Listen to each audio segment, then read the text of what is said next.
It's so cool to be able to talk with you like this over Zoom, you know? I mean, did you imagine in your wildest dreams that it would be possible for us to speak in this way by Zoom? Zoom, what is Zoom? I have no idea what that is actually. But yeah, it's really fun and interesting, and it's just really fascinating actually that I can speak with you, being in a whole other realm from you, and for us to be able to understand each other. Yeah, I think it's really great. But you look so young, Marie. How do you I mean, you literally look like a teenager. And is that the Eiffel Tower I see out behind you? I think one of the best parts about not being human or in human form anymore and being in the form in which I am is, it's very versatile. I mean, you can really be anything you want to be. You can be young, you can be old, you can make yourself appear anywhere that you want. And it's really, really, it's just so much fun. I can be at Versailles and still be looking at the Eiffel Tower. I can be at my hammow, or I can be even in your living room if I choose. It's really my choice. And so today I'm presenting myself as a teenager. Do you like it? Gosh, I love it. And you put cruising Paris. It's just amazing. I just absolutely love it. Well, good, because I aim to please. But seriously though, the Eiffel Tower, like I mean, you were killed. I mean, I'm sorry to bring up, bad memories or anything like that, but I'm sure that That. And I don't even think of it in that way as being killed. It was just my way to go to my next life. And, everybody is here also who were present at the time that I was, quote unquote, killed. I mean, no one stays in human form forever, certainly not in the same form.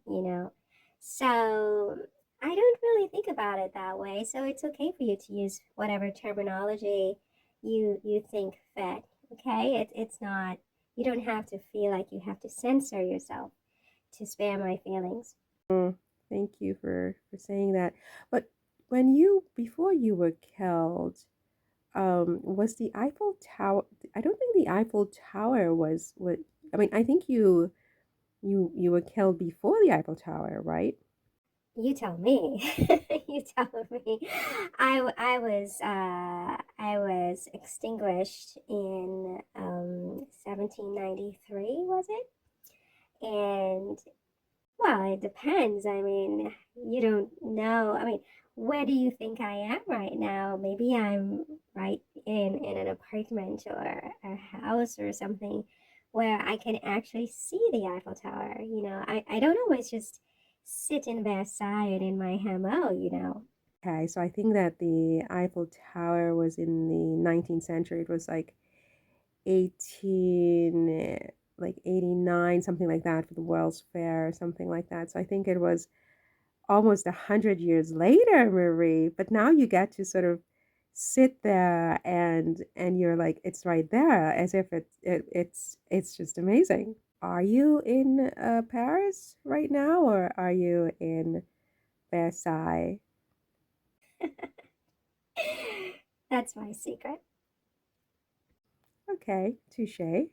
So, what else did we want to talk about? So, I know you spoke about the vicious lies that were told about you, especially with regard to your children and your son in particular, and how, hurt you are by that narrative that persists. And Those were grotesque lies, just absolutely barbaric and just vicious, filthy, and that's something I really want to be wiped from my name and my record.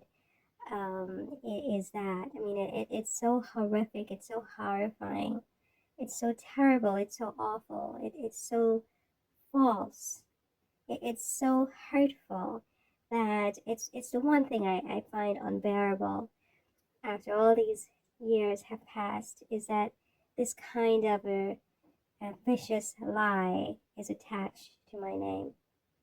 I understand completely.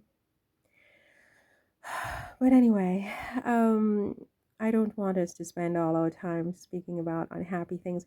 Why don't we talk about when you were a teenager? Because you look so much like a teenager right now as I'm looking at you. And I wondered, what was it like for you as, say, a girl of 16 years old?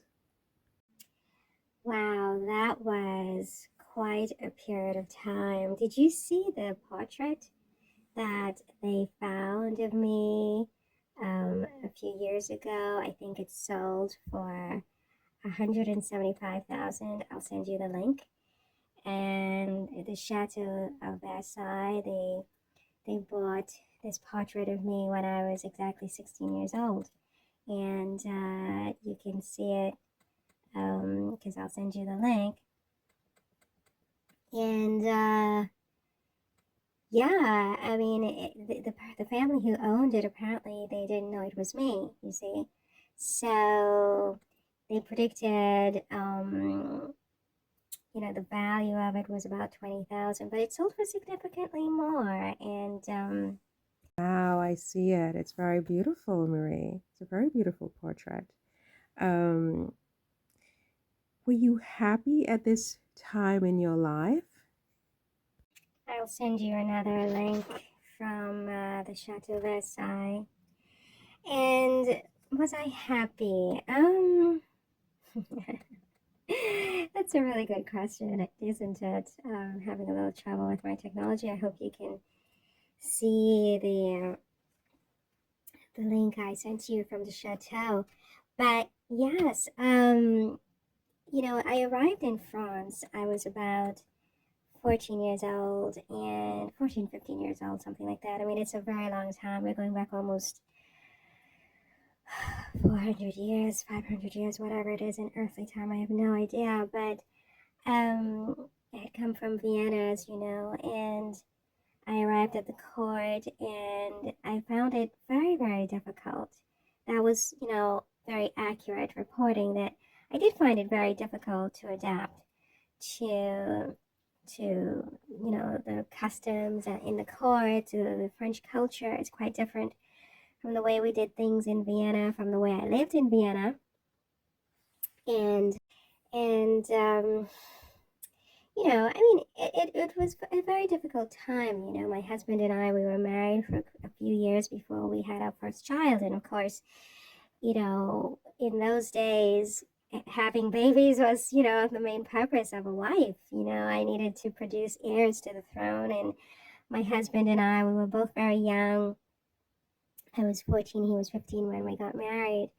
And, we were not really sort of, very schooled on that kind of thing. And so there was that. And then there was the also, as you can see in the literature I just sent over to you, that, there were, I had enemies from the very beginning, including in my husband's family, you see.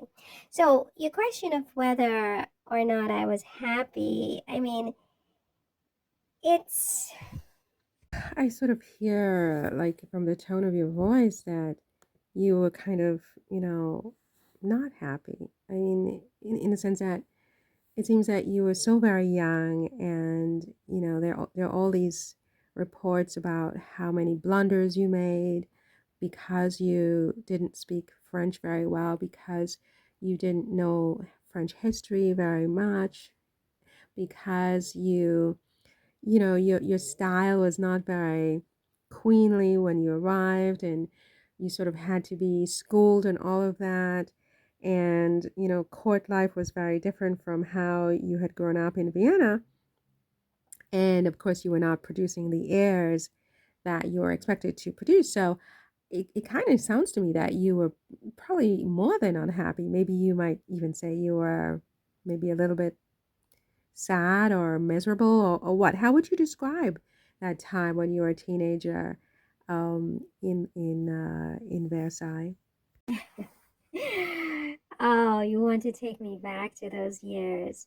I mean, look, it was very complicated, but it was also very enjoyable. I had many moments where I could sit and have tea as I'm having now with my friends, and sometimes my family visited from Austria, and we would have some biscuits and tea and beautiful porcelain cups. And yes, and I got to wear really beautiful and amazing clothes all the time. I had all of my needs attended to. So, there was that, but then there was the other side, the sort of human personal side inside my heart where maybe I wasn't always as happy as people would expect me to be. I was expected to be happy because I had all of these possessions, all of these sort of earthly possessions. We were very, very wealthy, obviously.